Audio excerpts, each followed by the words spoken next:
Hey, good afternoon, gap fillers. I have crawled my way out of the mounds of boxes at the new house and wanted to get you some information on this task that you've signed up for. Thanks, by the way, for signing up for it. I know our virtual teachers appreciate it, and certainly we at the district office do as well.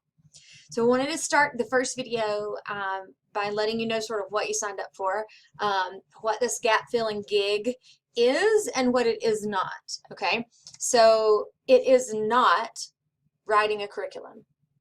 It is not, it is not, it is not building a course that would teach to the same depth and breadth that you would if you had a kid face to face, or even if you had friends who were in your class who were going virtual. You have a full-time job, which is full-time plus this school year, and so you have not signed on to write a full curriculum. And in some grade levels and courses, it's going to feel like that's sort of what you're doing, because the Florida virtual material that was purchased does not, in some grade levels and subject areas, match almost at all the Georgia standards. In others, it's an okay match, but in some it's bad, and you don't have time to build a full curriculum. So go into it with the mindset that I am not fully covering these standards. You are giving a taste. That's basically what science and social studies is in the elementary grades anyway, right? We're giving them a taste, and then they learn it more in depth. When they get to middle school, they're able to internalize it just because of their own maturity levels and that kind of thing. So you're giving a taste.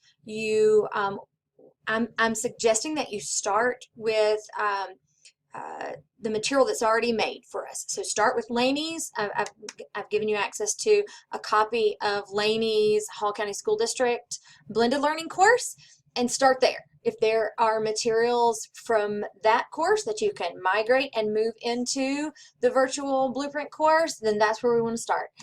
And which standards can you touch on with that material? And then reach into your own storehouses and pull from that. What from your own storehouses of resources can you throw into that virtual blueprint course to try and fill some of those standards gaps? And then as a last resort, go out and look for new and different resources.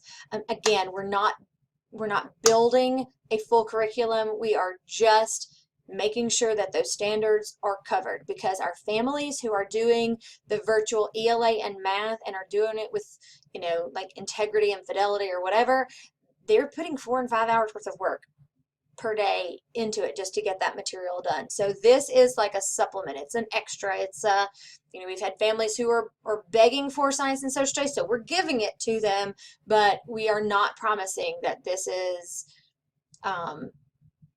typical Hall County standard, simply because we're juggling all the balls right now.